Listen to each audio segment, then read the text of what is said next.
se não me engano, foi no segundo semestre, foi é que a gente teve professores diferentes de antiguidade, mas na passagens da antiguidade ao feudalismo a gente trabalhou alguns capítulos do livro. E assim como na política externa, né, João, ele é muito didático, só que ao mesmo tempo ele apresenta tanta informação que é até difícil processar, né, cara? Assim, para quem está começando, é um livro bacana, só que ao mesmo tempo precisa de um referencial teórico. E é isso que eu e o João propôs para esse vídeo. A gente vai partir de uma ideia de que os nossos colegas não estão, digamos assim, a par das Familiarizados. questões. Oi? Familiarizados com a história americana, né? Exatamente, familiarizados com a história norte-americana. Então a gente vai começar a fazer de uma forma, utilizando o livro, claro, mas de tentar ser mais didático possível. Sei lá se o EAD permite isso aí, mas a gente vai tentar, né, João? A ideia aqui é, assim, eu não sei o Luiz o que ele trabalhou na faculdade, mas eu não trabalhei história americana, eu trabalhei Primeira República Brasileira, então eu trabalhei educação na Primeira República. Eu não tenho interesse em história americana, então é mais um negócio assim, base mesmo, tipo, ó, daqui, se você quiser se aprofundar, vai ter que ser meio você aí na sua. A gente vai só colocar a base aqui para entender, pelo menos, certo? Para a gente entender o processo de história dos Estados Unidos, para a gente entender como que se dá a política externa, não tem como entender a política externa americana sem entender como que eles se entendem como americanos. A política externa americana, ela parte muito da identidade do que é o povo americano. Não só do que é, mas qual é a função deles no mundo. Eles existem por uma função, certo? Então, Da origem, né, pode falar. desde a origem com os pais fundadores, né, João? Aquele discurso de que no caso, os Estados Unidos está predestinado a levar a civilização, a levar o estilo de vida. Isso desde a história do país, né? Eles já trabalham de uma forma, digamos assim, pragmática, né? É um país muito pragmático. Nem nome os caras têm, né? Estados Unidos, eles nem nome têm. Então, é pragmático desde o início, né? Exatamente. Os Estados Unidos ele começa ali com os pais fundadores, né? O Benjamin Franklin, o Thomas Edison, são os dois principais famosos aí, né? Temos mais alguns como gente. O John Adams, o próprio George Washington, né? É mais uma questão, muitas vezes a figura propriamente relacionada com os feitos históricos e muito por exemplo, se você citou o Thomas Jefferson, ele mesmo, ele fala, né? Vou até pegar uma citação aqui: a ordem natural das coisas e o curso manifesto dos acontecimentos, quando ele se refere à ideia de levar as ideias republicanas, né, alinhados ali à filosofia iluminista, né, de até mesmo no sentido, no caso, na visão do próprio norte-americano, no sentido didático, né, de que aquele é o jeito certo de uma civilização prosseguir, vamos dizer assim, né? Isso, exatamente. Então, tem todo esse aporte filosófico, né, do iluminismo, a razão, a, a capacidade de você entender as coisas, de você conseguir explicar as coisas, um racionalismo, né, sobre as coisas. E o que a gente acaba muitas vezes tratando meio que despercebido é que a religião ela está inserida nesse processo também. A gente muitas vezes trata esse assunto de uma forma assim, compartimentado, né? Reforma protestante, renascimento, e aí a gente separa as coisas, ó, Renascimento separou, mas ele não separou. A verdade é que ali a Reforma Protestante e o Renascimento, que são dois acontecimentos contemporâneos, eles estão intimamente ligados. Não há um movimento mais religioso do que o próprio Renascimento. Vide as grandes pinturas que são feitas na Itália renascentista, né? E o iluminismo, que é um processo filosófico que vem pós-renascimento aí, né? Que ele pega esse impulso do renascimento, do racionalismo, da explicação da capacidade de explicação científica das coisas, né? Então agora você consegue explicar, agora você não precisa de uma explicação divina, você consegue entender. Então o homem consegue entender. Isso é o antropocentrismo, não? Então a religião, ela passa a ser ligada a esse processo de que ela também não é mais divina. Ela é um caminho para explicar como que o ser humano vai agir. E os Estados Unidos entende isso muito bem. Ele constrói, né? Ele solidifica a sua filosofia muito bem. E ele vai propor, então, numa ideia do que a gente chama de destino manifesto, que o americano, ele não só é esse homem do iluminismo, né? Esse homem da razão, mas ele é o homem religioso que ele tem a capacidade de levar as ideias americanas porque ele é o eleito por Deus, né? Ele tem o destino dele é manifestado na ideia divina. Então Deus permite que eles não, ele não só permite, né? Deus, eles têm não é obrigatoriedade, eles têm a função de levar a religião verdadeira, que é o protestantismo puritanista ali, né? Que vem da Inglaterra, os puritanos, né? Os antigos calvinistas que são expulsos da Inglaterra e vêm morar nos Estados Unidos. É como se o iluminismo desse a fundamentação teórica, filosófica, e a religião, ela vai ali ditar os costumes os costumes propriamente dito, né? É como se no caso a gente cita a ética protestante, quase que é impossível não citar, porque você traz o que o próprio Max Weber vai falar mais para frente do desencantamento do mundo, em que a religião, ela tá, no caso do protestantismo, né, ela tá tão atrelada com essa lógica do capital posteriormente, que as coisas se tornam uma coisa só, porque inicialmente a gente trabalha separado, né? O iluminismo sendo uma coisa mais ali para a aristocracia, vamos dizer assim, para os eleitos. Enquanto a religião, ela vem num segundo plano, em que a população ela se organiza daquela forma. Então, a própria lógica do trabalho, né? Ela vai, digamos assim, tornar uma coisa só. Por isso que existe o discurso, ainda, né? Ainda existe esse discurso de que o norte-americano é um exemplo de economia, é um exemplo de bem-estar social, justamente porque é o que você falou no começo, eles acreditam nisso, né? Isso está bem desde o início da sua própria história. Pessoal, o livro ele não trata, é um livro da história norte-americana, digamos assim, a história dos Estados Unidos. Ele é um livro de geopolítica, então ele vai tratar ali, inicialmente, no começo do século XIX em diante, quando os Estados Unidos já começa a, de certa forma, a botar as caras, né, colocar a cara no sol e tentar expandir, fazer um processo que eles estavam fazendo internamente, que é lógico, o livro não vai tratar disso, mas a gente sabe que foi um processo doloroso, foi um processo de extermínio indígena e, obviamente, não houve dentro da Constituição você tem a demarcação de terras indígenas, mas na prática isso não acontece, né? A gente faz até aquela ligação, inclusive o Perry Anderson trabalha no começo dos primeiros 2 capítulos, né? O primeiro que chama Pródomos, em que ele fala o que vai acontecer antes. A expansão territorial internamente vai se refletir na política externa, isso no primeiro momento. Ou seja, os Estados Unidos, pós a independência, né, ele começa um processo de expansão territorial.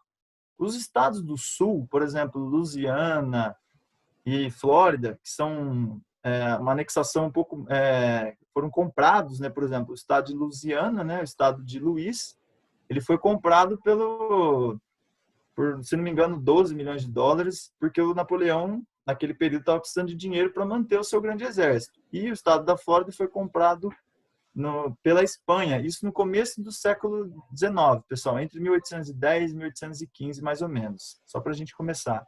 Só que a conquista do Oeste, ela tem um processo totalmente diferente, porque ela é incentivada pelo Estado e ela é um processo criminoso, né? vamos dizer assim, e aí casa com as guerras que vão acontecer, vamos dizer assim, a guerra entre os Estados Unidos e México ali, ainda na primeira metade do século XIX. E aí, dessa forma, essa primeira experiência interna que vai dar bases para os Estados Unidos falar assim, ó, olha, isso aqui deu certo, a gente se impôs. Porque é até interessante citar, pessoal, que nesse começo do século XIX, a própria concepção de geopolítica não existe, né? Não existe essa ideia de tipo, a dominação não sendo territorial, ela precisa ser territorial. Então, nesse primeiro momento, essa primeira parte do livro, lembrando que o livro é dividido em duas partes, né, João? Primeiro você tem a parte do Império, que é justamente essa consolidação, tratando aí já, começando por esse início do século XIX, e aí ele vai caminhando no sentido de que o processo que acontece internamente pode se expandir, né? Eles podem chegar à Europa e tudo mais, e aí, obviamente, tratando, por exemplo, dos acontecimentos que vão acontecer na Europa, os acontecimentos que vão acontecer, mas aquilo que vai acontecer na Europa que vai moldando, né, João? Eu não sei se seria o correto usar moldar, né? Mas eu entendo porque, assim, não é o que acontece na Europa, os Estados Unidos faz a mesma coisa, né?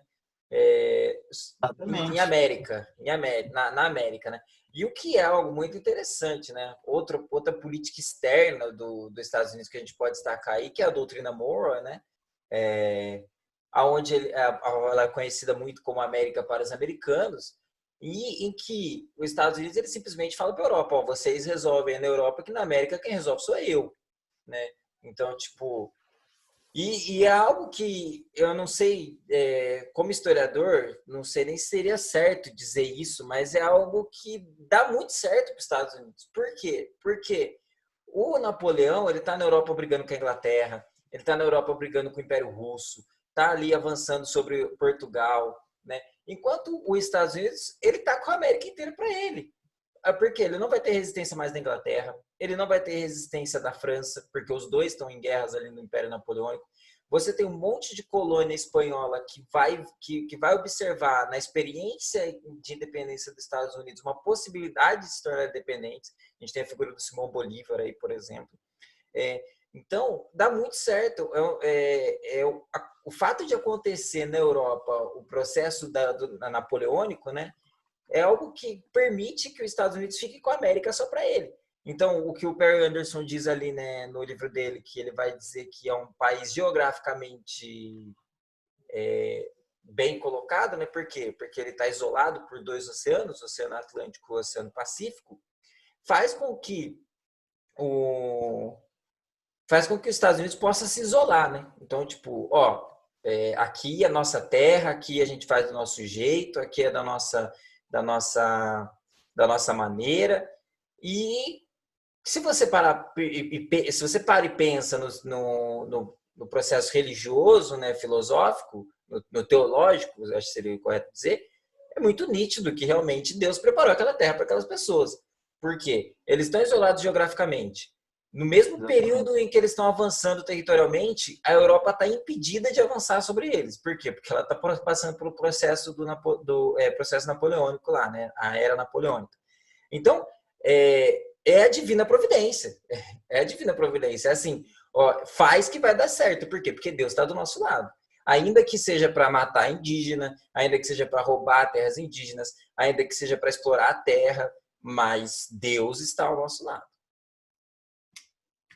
Aquela preocupação o texto não trabalha esses aspectos assim culturais, né, o caso do livro do Perry Anderson, mas não há aquela preocupação com os aspectos culturais indígenas, com a pluralidade de povos, etnias que há no território, e simplesmente essa estratégia territorial, né, esse isolacionismo territorial alinhado com o isolacionismo político, né, porque até esse primeiro momento, a economia europeia, ela não agrava, por mais que os conflitos da Primeira Guerra Mundial, né, até o 28º presidente, o Woodrow Wilson, ele fala, né, os Estados Unidos vai entrar na Primeira Guerra Mundial para salvar o mundo.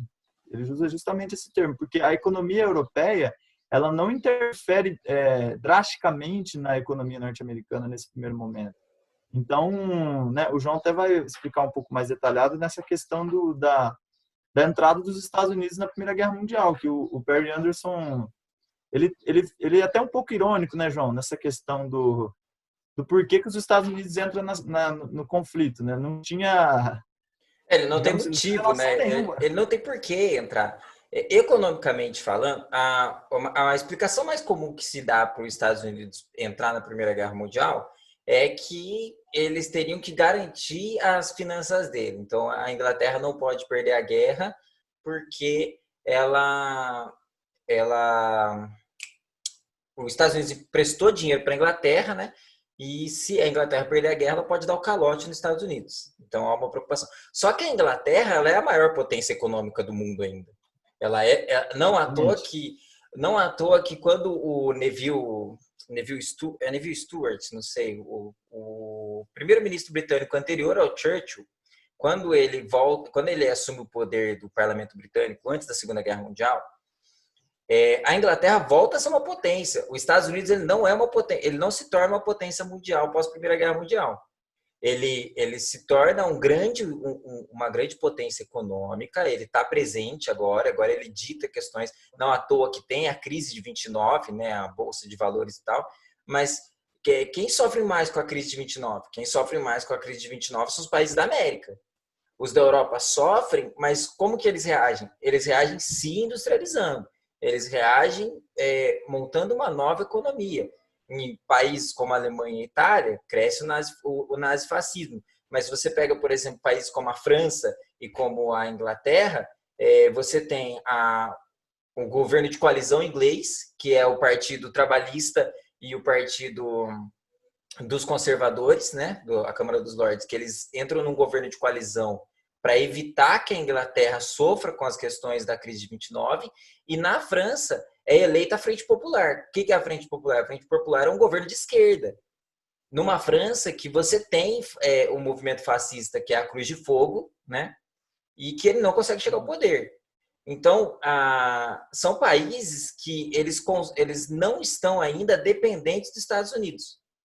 Então, a explicação que a gente dá para que os Estados Unidos entrou na Primeira Guerra, ele entrou na Primeira Guerra por questões econômicas. Não é só isso, certo? Ele tem a sua economia, o terreno dele está bem fundamentado, a casa dele está em cima da rocha, né, usando aí um exemplo religioso. Ele não vai sofrer com a Primeira Guerra Mundial, certo? Por quê? Porque mesmo que a Inglaterra perca, ele ainda vai ter o mercado da Alemanha, porque a Alemanha vai sair destruída da Primeira Guerra Mundial também. Todos os países europeus saem destruídos da Primeira. Eles não têm mais parque industrial. O próprio Brasil, no Getúlio Vargas, ele vai ser industrializado por falta de indústria, certo? Então, os Estados Unidos ele entra nessa Primeira Guerra, como você bem citou, né, que é o trecho que o livro traz, que o Wilson ele vai entrar na guerra para salvar o mundo. Que a explicação, não, a justificativa dos Estados Unidos é a divina providência. É assim, a gente tem que ir lá para resolver. É os Estados Unidos que resolve, entendeu? Os Estados Unidos ele tem esse fardo, ele tem essa obrigação de salvar o mundo. Ele tem essa obrigação de levar a democracia, de levar as ideias, de levar a liberdade, de levar a democracia, de levar o livre mercado, de levar o liberalismo. É função dos Estados Unidos. Então, quando você tem impérios ali combatendo na Europa, os Estados Unidos ele precisa entrar ali. O Wilson ele vai dizer que os Estados Unidos... Veja, ele não é que ele tem que salvar a economia, ele precisa, é função dos Estados Unidos entrar na Primeira Guerra Mundial. É interessante que você citou, João, né, nesse período entre a Primeira e a Segunda Guerra Mundial e o surgimento de partidos de segmento de esquerda, né, porque cria-se também dentro do território norte-americano, né, ele fala isso nos capítulos bases, né, no capítulo titulado Base e Perímetros, em que vai acontecer duas coisas, né? Uma distinção do objetivo do capital e o objetivo do Estado norte-americano. O primeiro momento é a questão de segurança, né? Por isso que nesse período entre entre a Primeira e a Segunda Guerra Mundial, em que vai fortalecer principalmente o exército, né?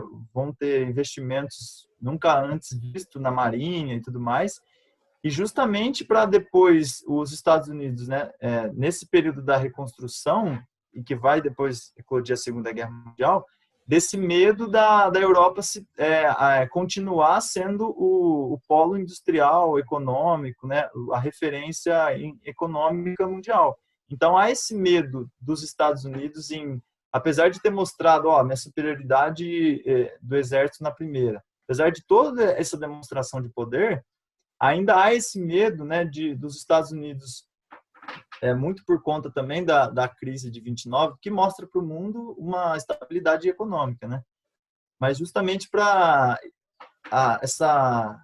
digamos assim, essa constante busca entre não só ser uma economia dominante, mas ser a melhor economia, ser o melhor, o país de referência. Existe sempre essa busca, né? E a gente sempre vai voltar nesses discursos dos pais fundadores, que está muito atrelado com a história da origem do país. Então, não dá, igual você falou no começo, não dá para a gente desalinhar uma coisa com a outra.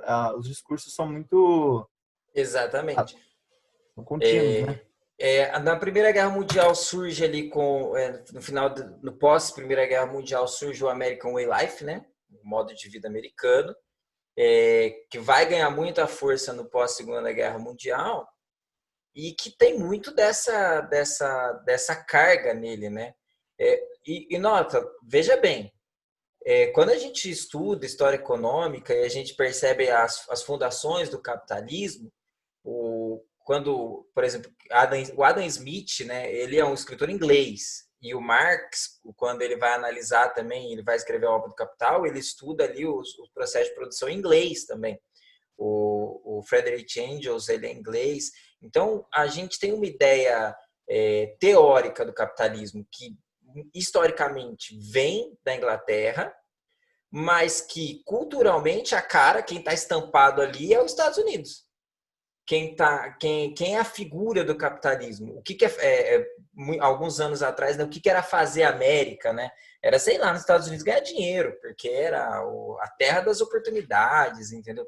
Então, os Estados Unidos, ele tem essa função de se estabelecer como exemplo político e econômico, né? Lá das ideias, como você bem falou, dos pais fundadores, e ele não só tem, como ele consegue. E essa parte dele conseguir vem muito da Segunda Guerra Mundial, né? Ele entra na Guerra Fria e os Estados Unidos ele precisa, na Guerra Fria, vencer o socialismo, o comunismo, muito para que ele realmente consolide ali, olha, os Estados Unidos tem o melhor plano econômico. É isso, os Estados Unidos é segue a gente que a gente sabe o que fazer, entendeu? E aí, dentro da Segunda Guerra Mundial, eu acho que você pode falar bastante para a gente sobre o processo que a gente vive durante o pós-Segunda Guerra Mundial, que é o interesse dos Estados Unidos não só de se consolidar como uma economia capitalista e a figura, né, o rosto do capitalismo, como também de deslegitimar o processo do socialismo soviético, e não só soviético, né? As experiências de Cuba, a experiência no Vietnã e tal. Se você puder comentar para a gente um pouquinho sobre esse processo de como os Estados Unidos vai se relacionar com uma outra política econômica que está disputando com ele. E ele precisa ganhar, ele precisa vencer, ele precisa chegar primeiro. Perry Anderson até cita, né, que não era necessário apenas mostrar que o capitalismo é melhor que a União Soviética e o comunismo e o socialismo. Era necessário destruí-lo, né? Pessoal, cabe lembrar que União Soviética e os Estados Unidos foram aliados na Segunda Guerra Mundial, né? Em que você tinha um inimigo em comum, e esse inimigo em comum era o nazifascismo. Pós Segunda Guerra Mundial, existe claramente duas potências bélicas distintas, né? Os Estados Unidos e a União das Repúblicas Socialistas Soviéticas. Então, o que acontece? Paira né? Fica aquele sentimento no ar de que, a qualquer momento, se acontecesse uma briga entre as duas, né, uma possível conflito entre as duas, a destruição do mundo ia ser por completa, porque a Europa já estava arrasada. Então, o que acontece?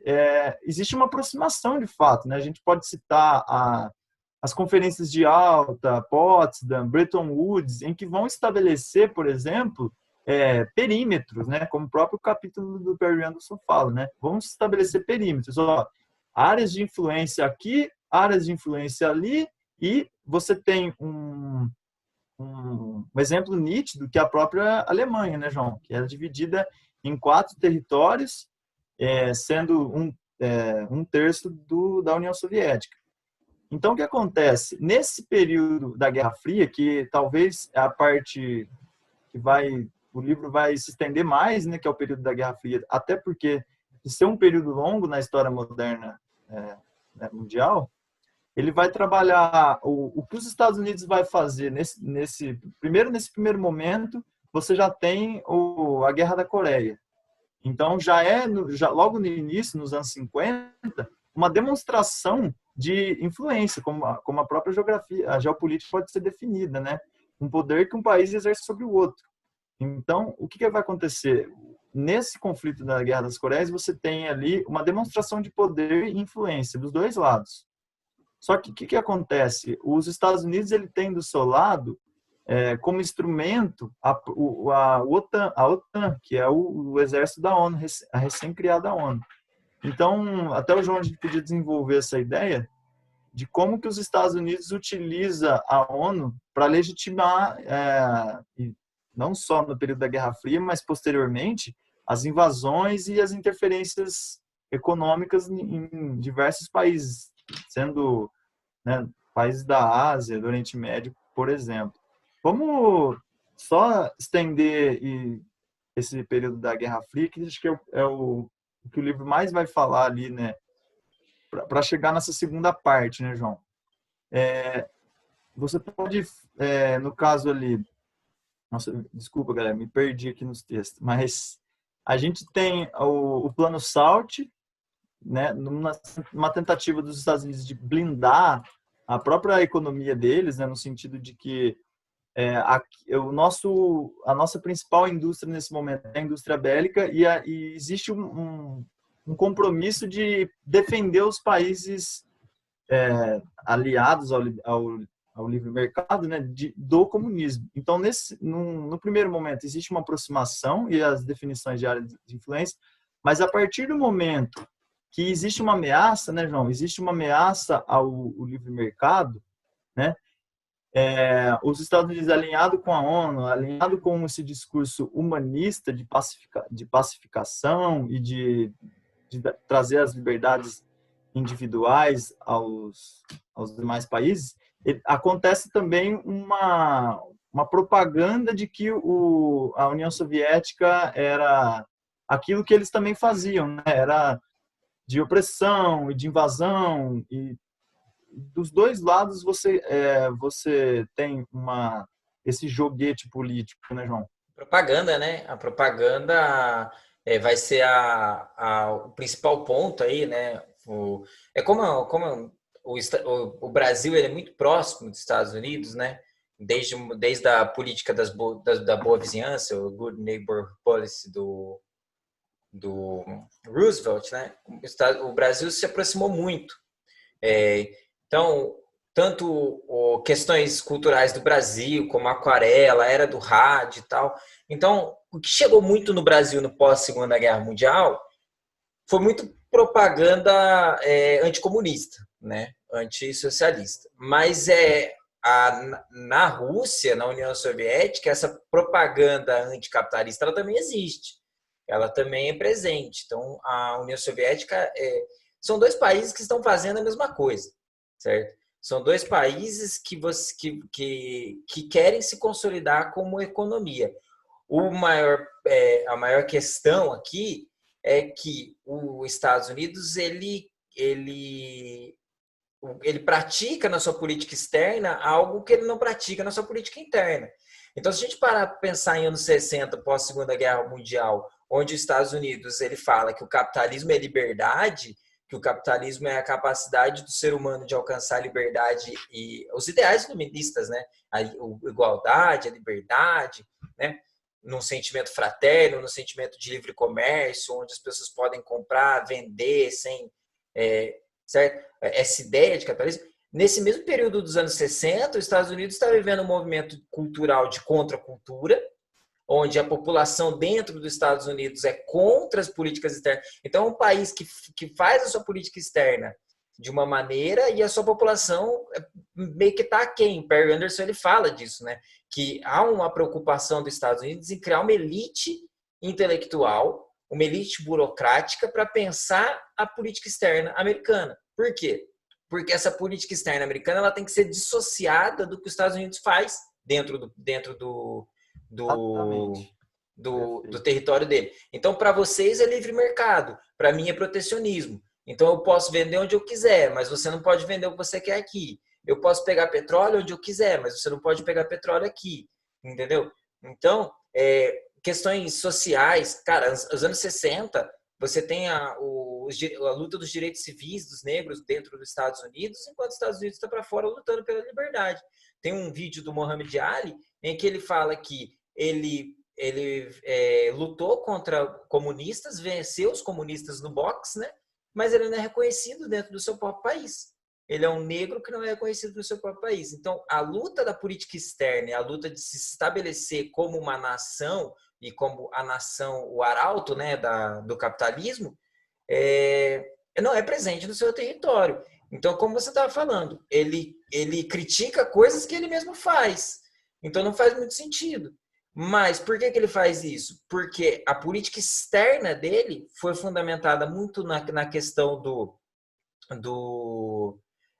somos o povo eleito por Deus para levar a palavra de Deus ao mundo, e a palavra de Deus é a democracia, o livre comércio, você já tinha comentado comigo a ética protestante, né? Do Max Weber, é aquela ideia, né? O americano ele tem que levar aquilo. Mas internamente é uma política de que ele negocia com o governo, você tem as grandes corporações, você se protege, você tem os conglomerados. Então é muito contraditório, né? Esse Estados Unidos que nasce pós-Segunda Guerra Mundial. Não sei nem se pós-Segunda Guerra Mundial, acho que pós-Primeira Guerra Mundial a gente já pode pensar nesses processos. Que não é contraditório, né, João? Olha, bom, pessoal, vocês estão percebendo que o privilégio de trabalhar com o João é essa fala impecável do garoto, né? Então, você começa a falar, eu começo até a rir aqui, cara, que a gente vai aprendendo junto, um complementa o outro. É muito bacana. O Perry Anderson, ele fala desse período que você citou, né, do início dos anos 70, que é um divisor de águas, né, como você bem colocou. Porque, até o momento, as trocas presidenciais não alteravam a política externa. Só que o que acontece? Vem o Nixon e a Guerra do Vietnã. Aí, né, cara, fica aquele negócio. Porque os movimentos contraculturas, de contracultura vão tomar proporções gigantescas, só que existe até uma outra contradição que a gente pode citar, que é, na Guerra do Vietnã, existe um apelo da população em relação aos soldados norte-americanos, que eles eram jovens, né, estavam perdendo sua juventude, sua vida, estavam morrendo no Vietnã. Só que dentro desses movimentos sociais, não há um apelo, por exemplo, à destruição do próprio Vietnã, né, da morte e massacre dos próprios vietnamitas. Obviamente, a gente não pode dizer que não havia protestos em apelo, em solidário aos vietnamitas, mas existe uma preocupação com o eu, né, João? Mais uma vez a gente volta lá no começo, né? É a preocupação com o norte-americano e com os ideais que ele carrega, a ideia do homem branco, e o homem branco está em perigo, então a gente precisa ir para a rua, né? É interessante também. Só te cortar, mas o problema é morrer americano, né? Esse que é o problema. Exatamente. O problema não é morrer as pessoas, o problema é morrer americano. O problema é o norte-americano. Pode continuar, desculpa. Não, eu só queria acrescentar que a outra contradição é aquela ideia de, tipo, vamos levar a liberdade aos países, mas ao mesmo tempo você tem uma aproximação com o Estado de Israel, né? É lógico, os Estados Unidos ele está muito presente na própria criação do Estado de Israel, né? Na Conferência da ONU de 48, corrija se eu estiver errado, mas existe essa contradição que, tipo, cara, como assim vocês estão falando que a gente tem que apoiar a liberdade econômica, individual e, né, e no caso, o apelo à vida, só que você está contribuindo para a criação de um Estado que atualmente é um Estado genocida, é um Estado assassino. Desculpa aí, a gente está se posicionando, mas é que é aquele meme, né, João? Qualquer assunto de política, Isso. é culpa dos Estados É Unidos, culpa cara. dos Não tem Estados como a Unidos, gente não falar. exatamente. Exatamente. Aí a gente entra, né, na questão da ONU que você tinha falado, né? Porque é muito interessante que, como você tinha falado, a ONU ela é criada para os interesses dos Estados Unidos. Ela é realmente criada para os interesses dos Estados Unidos, porque quem que vence a Segunda Guerra Mundial? Quem vence a Segunda Guerra Mundial é os Estados Unidos e a União Soviética. Você tem uma França arrasada, em que quem lutou no final da França foi o movimento de resistência francês, não foi o exército francês. A França, como instituição militar, ela tinha acabado. A Inglaterra, ela só volta para a guerra porque os Estados Unidos entra nela. E você tem aí o apoio de alguns outros países da América, como o Canadá e o próprio Brasil, né? Mas quem vence a guerra, de fato, é os Estados Unidos e a União Soviética. Com quem que os Estados Unidos vai se aliar? Ele vai se aliar com a Inglaterra, ele vai se aliar com a França, ele não vai se aliar com a União Soviética. Acabou a Segunda Guerra Mundial, vou fazer a Liga das Nações. Quem que vai ser a Liga das Nações? A Liga das Nações vai ser quem conversa com o meu estilo de vida, quem conversa com o meu tipo de pensamento econômico, quem está colonizado pela minha ideia. Daí que vem o imperialismo, né? Daí que vem a palavra imperialismo, porque qual que é a ideia aqui, né? O imperialismo é você colonizar outros lugares, né? É você se estabelecer em outros lugares para retirar dele riquezas, para você retirar deles riquezas. E aí você tem várias maneiras de fazer esse tipo de imperialismo. Os primeiros impérios da história, né? Vamos gastar na história aqui, já que somos dois historiadores. Os primeiros impérios da história, você tinha uma imposição muito forte, né? Você tinha a conquista mesmo, e conquistei você, você me obedece, você paga tributo para mim. E depois você tem um tipo de império que vem com o império, começa ali com o Império Macedônico, mas o Império Romano vai fazer muito bem isso, que é o império em que eu te domino, mas eu não te violento. Então, eu mando, você me paga tributo, mas você pode seguir sua vida. Você faz do jeito que você... você quer cultuar seus deuses, você cultua seus deuses. Você quer guardar o sábado, você guarda o sábado. Então, é um imperialismo ali que ele não é... Ele é menos violento, né? Mas que você continua pagando um tributo para uma cidade que nunca teve as suas características culturais. Então, imagina o que é um egípcio pagar imposto para uma Roma, certo? Esse processo, depois, ele vai ser trabalhado pela Inglaterra, né? A Inglaterra ela vai avançar com seu imperialismo colonial ali em países na Ásia, como a Índia, a China. Criar aquela propaganda, né, João? Você estava citando os processos imperialistas ao redor do mundo e sempre há a propaganda reforçando de que aquilo que está sendo feito é uma coisa positiva. Os romanos utilizavam a propaganda muito bem, né? Até já tratando de concepções de distinção étnica. A própria palavra escravo, né, já vem de eslavo, né, slave. Então é o cara que está fora. Existe até o termo bárbaro, né, aquele que não é da minha cultura. Depois, no caso da Inglaterra, você tem o fardo do homem branco, e aí entra gibi, entra quadrinho do Tarzan, Tintin, todo aquele discurso de que, tipo, os caras não são civilizados, e os Estados Unidos também utilizando a propaganda que, até hoje, a gente é bombardeado, né? O American Way Life, né? Que é o ponto que a gente ia acabar chegando. Então, você tem um imperialismo aí, né? Você tem você tem uma necessidade de se impor. E como que os Estados Unidos se impõem? Ele se impõe economicamente e ele se impõe culturalmente. ele não se impõe militarmente? Se impõe. A gente vai ver isso, a gente observa isso nos processos do Oriente Médio, por um interesse em petróleo, né, por um interesse em influência, e no caso de alguns países na América Central, como Panamá e Porto Rico, e Cuba. Mas como que os Estados Unidos se impõe de fato? Ele se impõe culturalmente. A gente absorve a cultura americana, ao ponto de que a gente quer se parecer com eles, a gente quer seguir o caminho, a gente quer seguir os caminhos que os americanos abriram para a gente. Então, eles são realmente os arautos econômicos, eles são os paladinos do capitalismo. Por quê? Porque eles deram certo.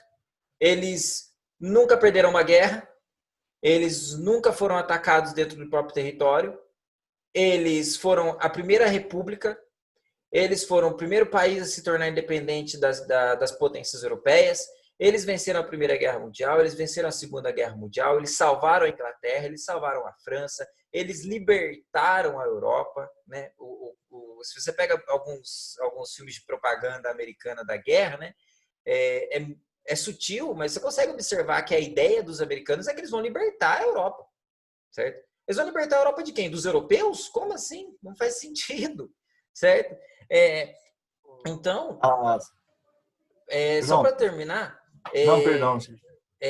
então ele vai começar a se impor, e a gente observa para a história americana desse tipo de propaganda, e é um país que deu muito certo. É um país que eu quero seguir, porque ele está muito certo. E toda a questão político-ideológica deles, de que eles são o homem americano que se faz, né, o self-made man, o homem que está debaixo da divina providência, do destino manifesto, eu quero isso para mim também. Eu quero viver eu quero fazer a América. Eu acho que a Sol estava correta ali na novela América, entendeu? Porque é isso que o Ocidente quer, né? A figura do Ocidente hoje é os Estados Unidos, é a figura dos Estados Unidos. Eles conseguiram se impor como império, culturalmente. E Suprimindo. militarmente o Oriente Médio, que a gente pode conversar um pouquinho mais sobre isso. Pode falar agora. Desculpa aí. Não, só queria complementar que as maiores batalhas não são travadas nas trincheiras, né? É só a gente, por exemplo, nós como professores, a gente percebe que dentro da nossa escola ensina-se o inglês, não tirando o mérito e a importância do inglês, mas nós somos cercados por países que falam o castelhano, o espanhol, né? Eu até brinco que a Dora Aventureira, que é um desenho que é originalmente para ensinar espanhol nos Estados Unidos, aqui no Brasil ela fala inglês. Tipo, como assim? Tiveram o trabalho de traduzir o negócio só para ensinar inglês, entendeu? Só para trazer uma outra definição que eu acho interessante, uma definição do Lenin sobre o imperialismo, que ele fala que o imperialismo é a fase superior do capitalismo. E aí vira aquele capitalismo monopolista, ou seja, vai alinhar o capital bancário e industrial. E aí, cara, os Estados Unidos vai entrar em todos os lugares, às vezes com uma empresa gigante e às vezes com a barraquinha do McDonald's. Exatamente. A dominação, às vezes, é física, militar, ou às vezes é cultural. O Perry Anderson traz, né? Ele faz esse link com as 14 cartas, as 14 diretrizes lá do Lenin, quando ele faz a Revolução Russa, né? A principal crítica do Lenin, aliás, à Primeira Guerra Mundial, né? É justamente que é uma guerra entre impérios, né? É uma guerra de burguês. É uma guerra de burguês, é uma guerra de império. E o que o Lenin não quer é realmente lutar isso. Porque o que o Lenin está fazendo na Rússia? Ele está lutando contra o Império Czarista, certo? Então não faz sentido para ele lutar uma guerra de impérios, que é o Império Alemão, o Império Russo, o Império Austro-Húngaro, certo? Então, se é uma batalha de impérios, eu estou fora. Eu vou sair, eu vou fazer minha revolução aqui, vou estabelecer o meu socialismo utópico, né, o meu socialismo marxista, vou estabelecer as internacionais e vou tentar criar a zona de influência, que é o que o Lenin faz com as internacionais, né? E aqui vai um pouco de defesa do comunismo leninista, do socialismo leninista, né? Porque diferente do Stalin, o Lenin ele tenta convencer as pessoas através do discurso político, né? Então ele cria ali ele cria não, né? Ele consegue reunir as internacionais, tá? O Stalin ele já vai entrar muito mais na lógica imperialista dos Estados Unidos. E aí ele invade países como a Tchecoslováquia, invade o Afeganistão, né? Então ele vai exercer ali a influência comunista, a influência socialista sobre os países muito mais pela força do que pela política. E coisa que os Estados Unidos também vai fazer, né? E quando os Estados Unidos, nesse processo de política externa, ele não invade pela força, ele se alia com pessoas que possam combater o comunismo. Aqui, dentro de toda essa ideia, né, de se estabelecer como uma potência econômica, com quem que os Estados Unidos vai se aliar no pós-Segunda Guerra Mundial? Ele vai se aliar com os liberais ingleses, com os liberais franceses. Na França, ele vai colocar o Charles de Gaulle no poder para expulsar os anarquistas e os comunistas da França. Na Alemanha, ele vai se aliar a antigos nazistas burocratas, certo? Então, ele julga os nazistas no julgamento de Nuremberg, né? As altas patentes, os generais e tal. Então, ele faz uma propaganda para o mundo, olha como a gente combateu os nazistas, mas dentro daquela Alemanha ocidental, ele vai deixar os burocratas nazistas. Então, quem que cuida do fórum nazista? Quem que cuida do fórum na Alemanha? É nazista. Quem que cuida do governo na Alemanha? É nazista. E por que eles fazem isso? Para que os partidos e os sindicatos de esquerda da Alemanha Ocidental não tenham força. Então, o processo de política externa dos Estados Unidos, olha como ele volta novamente a ser contraditório. Então, a gente entrou na Segunda Guerra Mundial para lutar contra a ditadura alemã, para lutar contra o nazifascismo, para lutar contra o totalitarismo alemão, certo? E aí, acaba a Segunda Guerra Mundial, com quem que a gente vai se aliar? A gente vai se aliar justamente com esses que a gente lutou contra. Por quê? Porque agora o inimigo é outro. Agora, quem que é o inimigo dos Estados Unidos? O inimigo dos Estados Unidos é o comunismo, é o socialismo soviético. Então, para eles não tem problema se aliar com quem eles lutaram anos antes, que é os nazistas, né? Então, os Estados Unidos ele se alia a nazistas para lutar contra o comunismo, porque o interesse externo dos Estados Unidos é vencer o socialismo. Ainda que lá dentro dos Estados Unidos, a propaganda seja que eles lutam pela liberdade, eles lutam pelo livre comércio, pelo fim dos regimes totalitários, né? Olha só como é que aí cabe uma análise, né, que eu não fiz e acho que seria legal fazer, que é o seguinte: o socialismo libertário, né, que é o que a gente chama de anarquismo, nos Estados Unidos ele não chama socialismo, né? Ele não chama anarquismo. Ele é chamado de libertarianismo. Do tão perigoso que é nos Estados Unidos você trabalhar. Palavra, né? Do quão perigoso é nos Estados Unidos você trabalhar questões de esquerda. Do quão perigoso é nos Estados Unidos você trabalhar questões de socialismo. Porque, veja bem, são socialismos totalmente diferentes, porque o socialismo que os Estados Unidos lutou é o socialismo stalinista, mas só a palavra socialismo não pode, ela já é um problema ser falado dentro dos Estados Unidos. Então eles mudam ela para libertarianismo, né? E aí cabe a análise, né, de como que isso cria um problema futuramente, que é questões aí que os Estados Unidos não sabe lidar com questões sociais aí com teorias sociais, e surgem questões como anarcocapitalismo, né? Onde as pessoas elas não conseguem entender, eles acham realmente que tem como você se livrar do Estado sem se livrar do capitalismo. Por que isso acontece? Por que isso surge nos Estados Unidos? Surge nos Estados Unidos por causa disso. Porque quando o anarquismo chegou nos Estados Unidos, ele chegou não é deturpado, a palavra deturpada é errada, né? Quem usa a palavra deturpada é a galera de lá, né? Ele chegou nos Estados Unidos e ele não pode ser falado como ele era falado. o que é... Não existe sindicalismo nos Estados Unidos, né? O que existe nos Estados Unidos é Forte Union, né? A Nossa, ideia cara, da Inglaterra, né? A união dos trabalhadores da Inglaterra e tal. Então, tipo assim, não, aqui não é sindicato, aqui é outra coisa. é o medo desses termos, né, cara? Um exemplo prático de como os Estados Unidos aproveitou digamos assim, do que o nazismo produziu, é a quantidade de cientistas da NASA que são alemães e que estavam produzindo para o governo fascista, né, para o Estado fascista de Hitler. Então é muito essa ideia, né, tipo, voltando naquele período da Guerra Fria, né, quando você coloca a União Soviética sai na frente da corrida espacial, manda o Yuri Gagarin lá, o primeiro cosmonauta. Então, existe uma mobilização norte-americana na política externa de que, tipo, primeiro já corre as primeiras fake news também, né? Acreditava-se que, nossa, a União Soviética vai colocar um radar e vai começar, entendeu? Umas pira, mas também corre porque aquilo desestabiliza a política externa, né?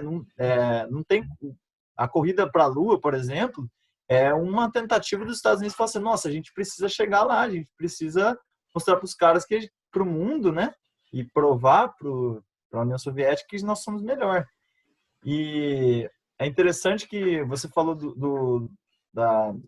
dos ataques ao território norte-americano. Quando há um ataque, por exemplo, Pearl Harbor, usaram Pearl Harbor para justificar as bombas em Hiroshima e Nagasaki. Utilizaram, por exemplo, 11 de setembro. As pessoas ficam, o mundo inteiro fica comovido com 11 de setembro e, é lógico, a gente não está tentando desmerecer toda essa tragédia, mas existe uma supervalorização daquilo enquanto, por exemplo, tentando dizer de tipo, a galera o Estado que fez o que fez, inclusive armou o Oriente Médio, né, os radicais, por exemplo, e aí quando acontece a represália ao World Trade Center, ao Pentágono, você tem utiliza-se aquilo lá para você, no caso, aumentar ainda mais o controle na região do Oriente Médio, a invasão, até mesmo pela questão obviamente pela questão do petróleo. Então sempre há aquela questão quando o homem branco ocidental norte-americano é atacado, é porque existe eles são maus, né? São os países do eixo do mal. E nunca é por exemplo, um contra-ataque, né? Por exemplo, em represália a uma força de domínio na região, e sempre é justificado com essa extrema violência, né? A gente já pode passar para a segunda parte ali para finalizar, João? Acho que a gente falou eu acho que vamos tocando assim e a gente chega na segunda parte porque a gente está caminhando, a gente tá chegando no Oriente Médio agora, a gente vai falar de guerra ao terror, vamos seguir assim mesmo e bora. Acho que a gente pode finalizar com guerra ao terror. É que eu não tenho noção do tempo, mas beleza. Qualquer coisa dá divide o vídeo em dois. Então, galera, o livro, como a gente disse lá no começo, ele é dividido em dois momentos. Esse primeiro momento que a gente falou, dessa consolidação, não só do discurso, mas também da posição geográfica e política, é o Império. Nessa segunda parte, que é a parte um pouco menor do livro, que é Conselho, ele vai tratar de questões mais atuais, né, de questões que, inclusive, estão acontecendo, apesar do livro não compreender os primeiros anos do governo Trump, ele já lança algumas bases de como vai ser essa caminhada na política externa. Vale lembrar, e depois o João vai falar um pouco melhor sobre isso, que o livro traz uma proposta de discussão logo no começo, que é a seguinte: o Império Norte-Americano está caminhando para um fim, ou esse declínio é apenas uma renovação, né, João? A gente pode já começar com isso aí para a gente chegar. Guerra ao terror, Irã. Fala um pouquinho do Obama. Diz que ama Obama, mas não consegue. diz que ama o Obama, mas não consegue citar 3 invasões que ele fez. Exatamente, exatamente. A É gente não porque você pode. tinha comentado você tinha comentado um pouquinho do Obama, e acho legal a gente falar da figura dele, depois a gente fazer o seguinte, ó. O Luiz ele comentou um pouquinho, vários minutos atrás, sobre o Nixon, né? Sobre a política externa ali do Nixon, e que é uma política externa voltada para a guerra do Vietnã, né? Ele tem que resolver a questão do Vietnã, porque pensa que a guerra do Vietnã é a primeira guerra que ela está sendo tendo cobertura jornalística ao vivo. Então, os americanos eles estão vendo a guerra na sua sala de jantar. Eles estão lá jantando e vendo as pessoas serem explodidas por granadas. Né? Soldados usando propriedades suspeitas, né? Porque na Guerra do Vietnã, soldados norte-americanos ficavam constantemente loucos, né? Porque Exatamente, né? até não julgando, porque imagina a realidade do cara. Tem uma Guerra, questão né? também. Oi? Guerra, né? Você pegar, por exemplo, a Segunda Guerra Mundial, os soldados nazistas, eles viviam de cocaína, né? Porque para lutar. Nossa, era Então, rodo. é. Era o alguma coisa assim, né? Ah, eu Os não caras lembro. utilizavam, tinha uma propaganda de como se, tipo, ó, toma 3 vezes antes, tipo, Energético, acompanhando né? as refeições. Tipo, como assim? Energético. Mas realmente, os soldados alemães eles Loucura. viviam de cocaína para poder lutar por tanto tempo. E a Guerra do Vietnã, como você estava falando, né, os soldados eles usam os entorpecentes para poder é, resistir, né, aos traumas de guerra, né? O, a gente tem a política do Nixon, ele tem que resolver, né? Porque agora os americanos, apesar da guerra não ter chegado territorialmente às casas dos americanos, ela chega visualmente, né? Então eles estão vendo a guerra. Exatamente. Na Segunda Guerra Mundial, eles sabiam por jornal coisa que chegava 3 dias depois. Então não era um negócio assim. Agora não estão vendo ao vivo. Eles estão jantando e as bombas que estão caindo em cima de vilarejo vietnamita, as bombas que estão caindo sobre soldados americanos estão caindo naquele momento, né? Então o Nixon tem que resolver esse problema. Depois do Nixon, os Estados Unidos ele vai entrar numa política que é o que a gente chama de neoliberalismo, né? A gente está falando tanto na nossa disciplina e que é impossível não falar de Estados Unidos e de neoliberalismo. É uma política que o Reagan vai começar, né? Junto com a Margaret Thatcher. Então, e que os Estados Unidos ele precisa manter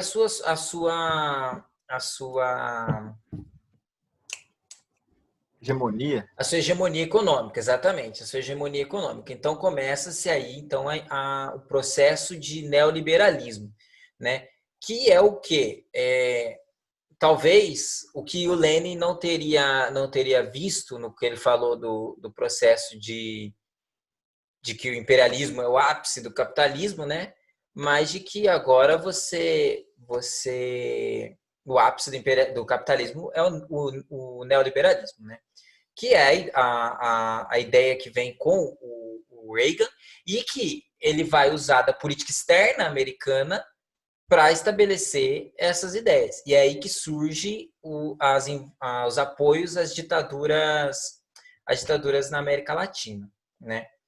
Então, o Reagan, se eu não me engano, tem um presidente anterior ao Reagan que ele também apoia as ditaduras na América Latina, se eu não me engano.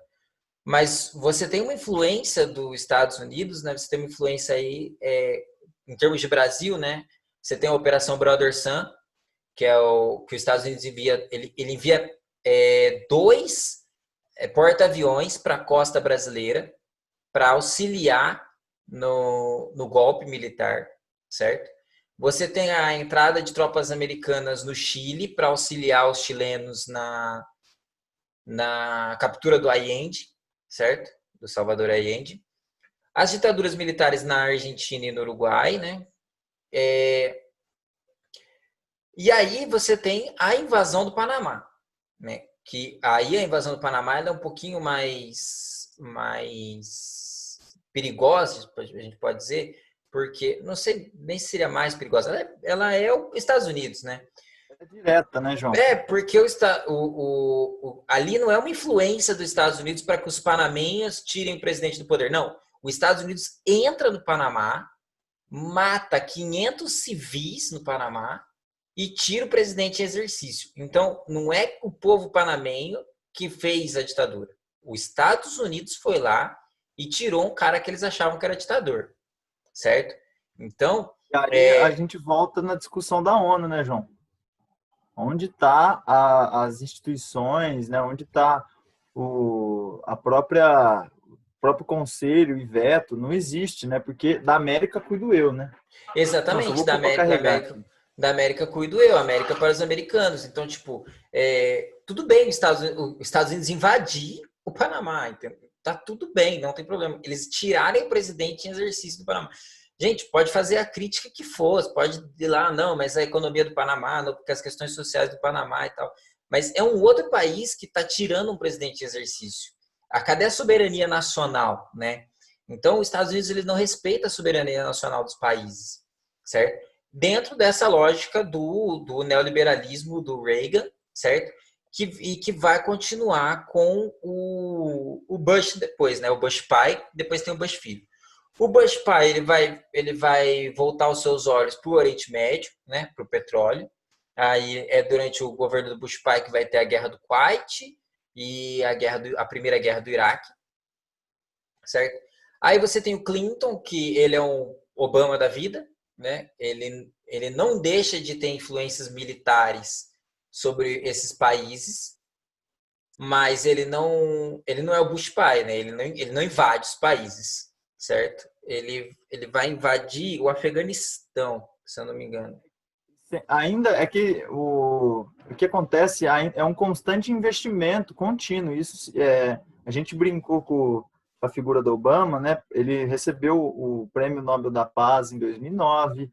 Ele foi o primeiro presidente negro norte-americano. Então, a gente não está aqui deslegitimando o que ele representa e os avanços que a sua chegada ao poder, né?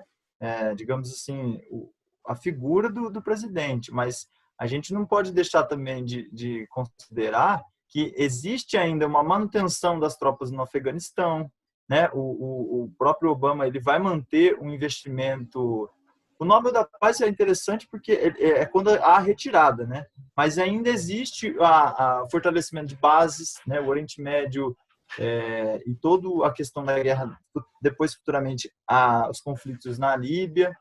Então, essa guerra ao terror, João, ela é também fruto do desejo do Estado norte-americano de colocar também impor o neoliberalismo, que agora é responsabilidade das pessoas, né? Isso que é a novidade do neoliberalismo. Agora também a responsabilidade é da população em geral, né? Sim, a guerra ao terror, né? Ela vai ser justificada. E aqui ela meio que parece que tem uma inversão nela, né? Porque assim, a questão é que os Estados Unidos ele quer as suas influências econômicas sobre esses países que vendem petróleo, né?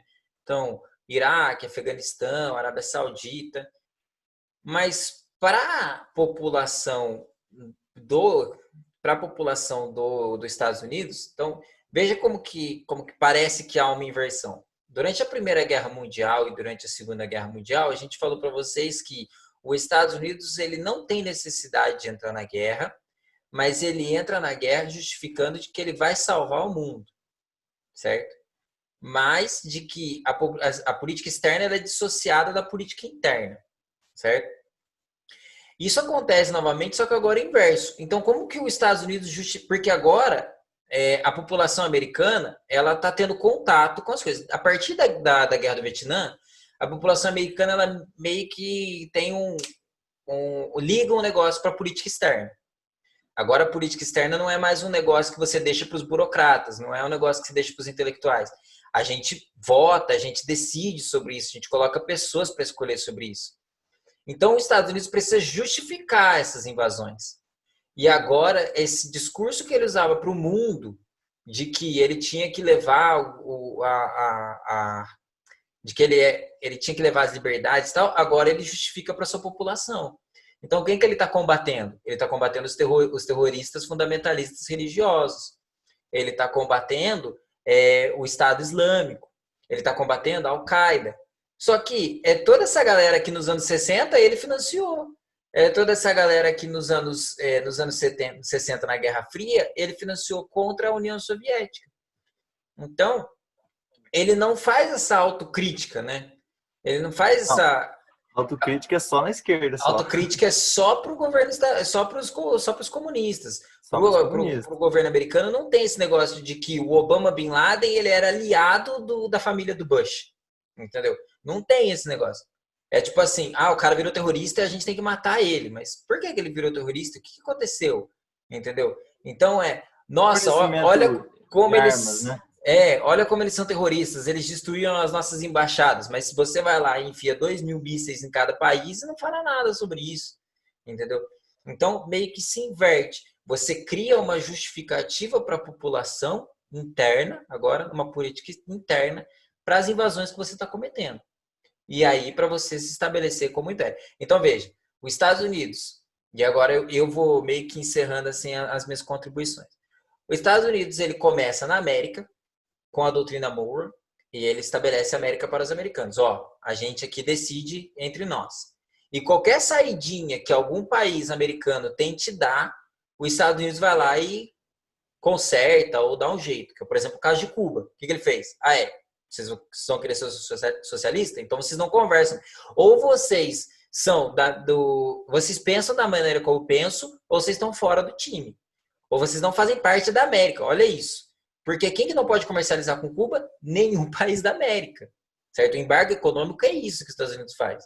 Então, ou você faz parte da minha América, ou você não faz parte da América. O embargo econômico, ele compreende o Cuba não pode comprar nenhum produto que tenha 10% de produção no território norte-americano. Ou seja, tudo no mundo, qualquer produto que ele for comprar e 10% da fabricação desse produto, seja peça, qualquer coisa do tipo, seja de origem norte-americana, ele não pode comprar. Então, o que acontece? É uma ilha isolada territorialmente e agora que não tem conexão nenhuma, quase, com o comércio. Né? A aproximação do Lula, por exemplo, né? Não só com Cuba, mas com os governos, digamos assim, fazendo frente ao imperialismo norte-americano, novamente os Estados Unidos trabalham uma política, né, de influência e vai chegar ao ponto de você, por exemplo, criminalizar as doenças, que a gente está chegando agora, que é criminalizar a própria ideia de esquerda, né? O BRICS, né? O BRICS é nada mais do que o Lula, você tem aí o neoliberalismo do Fernando Collor e depois com o Fernando Henrique Cardoso, né? Onde você negocia no mercado interno, no mercado exterior os seus bens, né? Então, o que o Fernando Henrique Cardoso fez, né? Ele privatizou no mercado externo. De todas as críticas que a gente pode fazer ao Fernando Henrique Cardoso, uma das maiores críticas que a gente pode fazer é que ele vendeu coisa que era do Brasil e ele não foi nem capaz de vender para o próprio brasileiro. Ele vendeu para fora. Ele vendeu para o FMI, ele vendeu para as grandes corporações, certo? Então, e aí quando o Lula chega no poder, ele vai mudar nessa política. Ele vai se aliar a países que estão... eles não estão à margem do capitalismo, né? A Rússia, por exemplo, não está à margem do capitalismo, né? Mas, por exemplo, África do Sul, Índia, China, né? São países aí países emergentes, né? Países emergentes. E é com essa galera que o Lula vai comercializar. Então, aí entra no que a gente poderia falar do final do livro, que há ou não um declínio do imperialismo econômico. E aí eu vou dar minha opinião, né? Eu gostaria de dar minha opinião. Primeiro eu vou falar do Per Anderson. O Per Anderson ele acha que não há um declínio, certo? Ele acha que essas leituras de esquerda, onde se estabelece que há um declínio do Império Americano, elas são equivocadas, porque... sentimento de esperança, né? Ou até mesmo de intenções, né? Digamos Isso, assim. exatamente. é mais uma ideia de que a gente quer que os Estados Unidos caia, mas não que ele esteja caindo. Mas eu, particularmente, acho que se o Estados Unidos ele não conseguir se estabelecer, se ele não conseguir voltar com o seu poder nos próximos anos, ele vai realmente, esse império americano, ele vai ruir. Por quê? A gente está vendo uma mobilização do centro do capitalismo para a China. A China está crescendo economicamente. E você tem uma figura aí, que é a figura do Trump, que ele não é só uma figura do conservadorismo americano, né, do nazifascismo e tal, do fascismo americano, mas ele é uma figura de algo que já aconteceu na história, né? Porque quando a gente compara ele com a figura do Hitler e tal, às vezes parece meio exagerado, mas não é que é exagerado. O Trump está ali para salvar os Estados Unidos. Ele está ali para salvar. Você só salva algo que está em crise. Você só salva algo que está em perigo. Então, o que está em perigo? O que está em perigo é o imperialismo americano. Por quê? O Trump ele chega ao poder com o Estado Islâmico, né? Hoje o Estado Islâmico está muito mais fraco, e por questões da luta de povos autônomos do Kurdistão, né? A gente tem o exército do Kurdistão que lutou contra o Estado Islâmico, e que os Estados Unidos muito bem foi lá, se apropriou dessa parada para falar assim, a gente está combatendo o terror, a gente venceu o Estado Islâmico, e é mentira. Mas você tem a figura do Estado Islâmico que surgiu, você tem a figura da China que surgiu, certo? E você tem uma crise, você tinha pelo menos uma crise nas Américas Latinas, onde elas estavam parando de comercializar com os Estados Unidos, estavam começando a criar mercado interno. O Mercosul, no governo Lula, ele ficou muito forte. Ele ficou muito forte. E eles estão começando a comercializar com outros países, com Rússia, com China, com Índia. Rússia é o inimigo mortal dos Estados Unidos, entendeu? Então, tipo, como assim esses caras estão comercializando com a Rússia? Então, tem uma crise aqui. E não sei se o Perry Anderson está errado, mas eu concordo com o fato de que ele fala que há uma esperança, e realmente há uma esperança de que esse império vai cair. Agora, quando ele vai cair? Ele vai cair se o Trump não for eleito agora. Se ele não for... eu também não sei se ele não for eleito, de repente as pessoas falam assim, olha lá, os Estados Unidos não é esse antro fascista do mundo, então dá pra gente seguir eles e tal, então não sei. Porque, pensa assim, olha só, você tem aí, eu tava comentando com o Luísio, né? Você tem a questão do George Floyd. A questão do George Floyd ela é super interessante. Olha como que os Estados Unidos ele ainda dita coisas no mundo. A gente está vivendo a maior pandemia, a maior epidemia do mundo nos últimos 100 anos. Tá? A maior epidemia do mundo nos últimos 100 anos. Aonde a Organização Mundial da Saúde está falando que a melhor maneira de combater que a gente tem por enquanto é o isolamento social. O George Floyd morre, né, nos Estados Unidos e começa uma onda de protestos antirracistas lá, certo?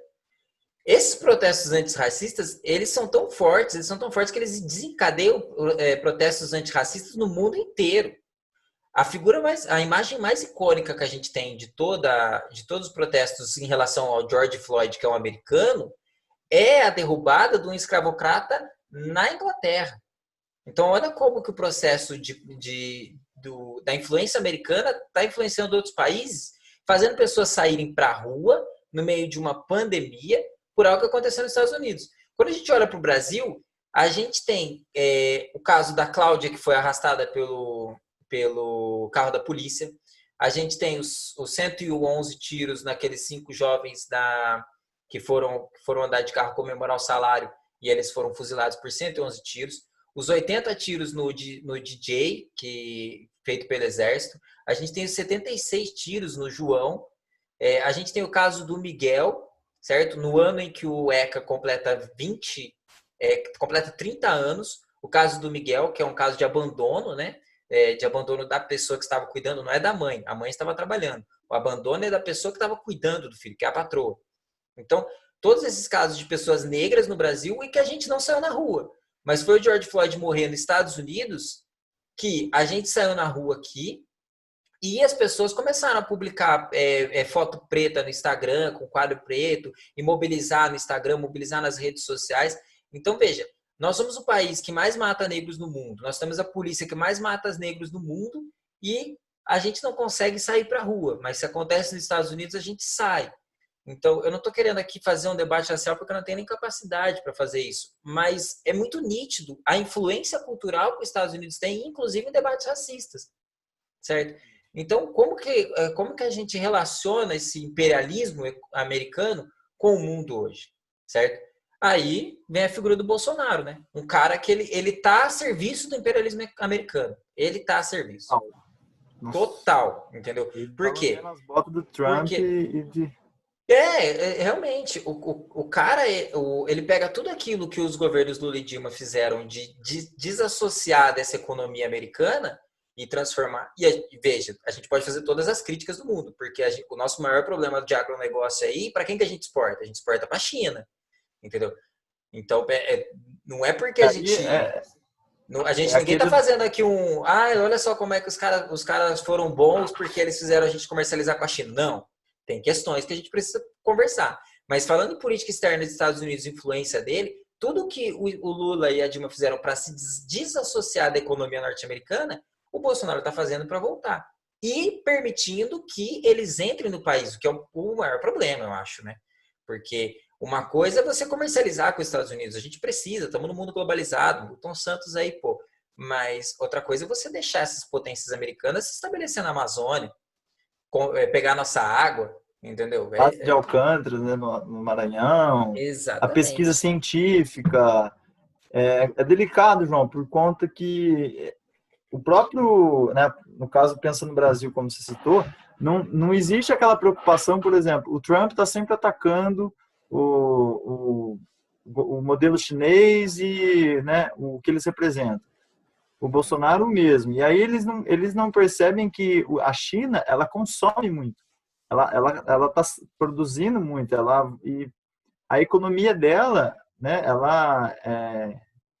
digamos assim, ela tem um papel de influência muito grande aqui no Ocidente. Só que existe aquele combate constante das ideias, no caso do modelo chinês, porque são contra o livre mercado. Como, na verdade, não. A China é o socialismo de mercado, né, que a gente chama nas aulas lá de geografia, ou socialismo chinês. Ela produz e consome e vende, e é o país que mais cresce no ano, há quanto tempo aí? Só que ainda não há essa troca de polo, né? Não há essa troca de polo industrial e talvez de influência, por isso que até reforço o que você disse sobre será que a gente está caminhando para um declínio? Porque a influência cultural norte-americana é muito grande. A questão cultural, por mais que a economia dê o giro aí que aconteça, no caso de sentido, no sentido econômico, mas culturalmente falando, existe ainda uma presença muito grande, né? Por mais que a gente tenha aí o Gangnam Style, né? O Oriente chegando aí pelo K-pop e tudo mais, que né, até o Brasil podia pegar esse exemplo e exportar cultura para o mundo, mas o que a gente vê é um processo de destruição e apropriação cultural em detrimento de uma cultura estrangeira que vem tomando e há muito tempo está ganhando espaço, né? E é o que eles Delicado, sempre, né, João? Mas é o que eles sempre fizeram, né? Eles fizeram exatamente. na conquista do México, né? Eles destruíram o México. A gente tem o livro aí, o livro e o filme Enterre Meu Coração na Curva do Rio, que é muito emocionante e é muito interessante para a gente ver as questões de terra indígena. É o que eles sempre fizeram na América, certo? Invadindo, Uhum. influenciando países na América, lutando contra, bloqueando economicamente países na América e invadindo países na América, certo? É o que eles fizeram na Primeira e na Segunda Guerra Mundial, certo? Que é o quê? É ele exercer sua influência na Europa a partir da dependência, certo? Então, ele vai para a guerra para vencer a guerra, para tornar os países da Europa dependentes economicamente dele. E no Oriente, ele faz aquilo que eu estou combatendo o inimigo, eu estou combatendo o perigo. num primeiro momento é o comunismo, no primeiro momento é a União Soviética e no segundo momento é o terror. Ainda que eu não dê liberdade para o meu povo, ainda que eu seja racista com o meu povo, ainda que eu tenha desigualdade social. Gente, essa semana eu vi uma reportagem das filas quilométricas de carros na distribuição de alimento nos Estados Unidos. Aí você para e pensa, nossa, é a crise de 29. Não, foi em 2020 isso. Foi 2020. Então, o símbolo máximo do capitalismo aí, ele está em crise, entendeu? E aí, como é que faz? Eles estão vivendo em crise e conseguem ainda se estabelecer como o rosto do capitalismo, né? Então, é bem complicado. Faltou falar algumas coisas, eu acho que talvez do processo que os Estados Unidos ele influencia no Japão, né? Quando ele entra no Japão, não estou nem falando da guerra, mas tem um filme aí que ele não vai tratar disso, mas é legalzinho para entender, que é O Último Samurai, né? Quando é a chegada dos Estados Unidos lá, mas... Só para a questão da porque o Japão ele não absorve o que eles, digamos assim, não há o alcance que os Estados Unidos queria, né? Até por conta A de cultura nipônica é muito nipônica ainda, né? Mesmo o capitalismo no Japão, ele é um capitalismo à la japonês. Por quê? Porque lá você tem uma cultura do trabalho totalmente diferente dos Estados Unidos. O cara lá, se ele não atingir a meta, ele se mata, entendeu? É muito complicado você analisar. O Japão e o Oriente Distante, que a gente fala, né? Ele está um pouquinho aquém desse processo cultural. E aí entra a questão do... Se eu não consigo influenciar ele culturalmente, eu vou influenciar ele militarmente. E aí, para o Japão, que sofreu com 2 bombas atômicas dos Estados Unidos, não é interessante entrar no conflito armado. Então, o que eu faço? Mantenho aliado dos Estados Unidos, né? Se ele precisa usar o mar do Japão para base militar contra a Coreia do Norte, tudo bem, sem problema nenhum, entendeu? Desde que ele não me destrua com 2 bombas atômicas novamente. Bom, galera, eu acho que no mais a gente fica para nossa aula, né? De Falamos quarta. demais. É um livro Quanto muito deu aí bom, um... gente. O livro é bom. Ele é um livro até que relativamente curto, mas se a gente for analisar tudo que ele trabalha, as informações que ele traz, é muita coisa, porque se a gente entende o imperialismo norte-americano e o seu alcance, né, a gente consegue entender muita coisa que acontece na geopolítica mundial, né? A gente consegue compreender Brasil ontem, hoje e, né, futuramente, né, o amanhã, vamos dizer assim. Então é muito denso e é muito interessante, por isso que a gente recomenda, né, Joãozinho, a política externa Isso. norte-americana para leitura aí. Como você falou, é um livro que tem muita nota, né? Muita nota de rodapé. Então, Isso. assim, se você ler só o livro, ele fica sem graça. Por quê? Porque ele é simples, entendeu? É ali. E se você não tem um conhecimento básico de história dos Estados Unidos, você não entende o livro também, certo? Mas, se você lê o livro e começa a pesquisar, a observar, a entender as coisas que ele está falando ali, e começa a contextualizar, porque ele é um historiador, né? Ele é um historiador de formação, então ele sempre traz os acontecimentos históricos.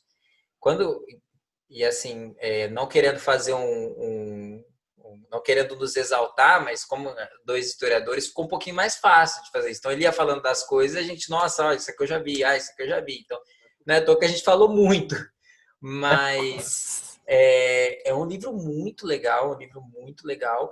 E acho que talvez o mais ruim é que a gente não tenha se atentado aos teóricos, mas foi algo que a gente escolheu fazer assim. A gente não falou dos teóricos do que ele cita no livro. A gente preferiu usar os conceitos que ele trabalha. Por quê? A gente achou que seria muito mais interessante falar sobre os conceitos e falar sobre as propostas que o Perry Anderson traz na leitura dele, desses teóricos, do que falar dos próprios teóricos. Por quê? Porque os teóricos, o Perry Anderson está falando, entendeu?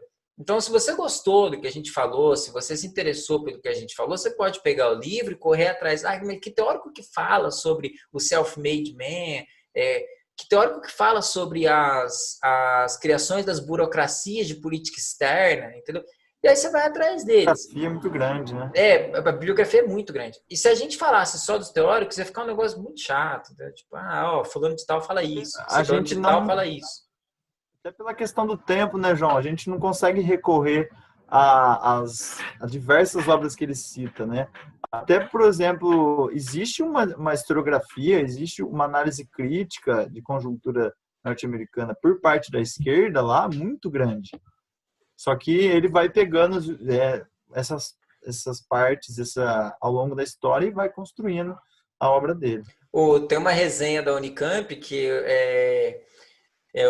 quem escreveu, eu não lembro quem foi a pessoa que escreveu a resenha, mas a crítica que a pessoa tem ao livro do Per Anderson é que ele deixou um teórico de fora. Entendeu? Então, tipo assim, ele colocou um monte de teórico no livro, mas ele deixou um, e esse um é a crítica da pessoa.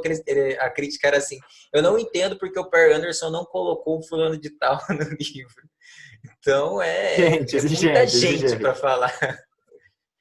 Cara, eu acho que é isso, gente.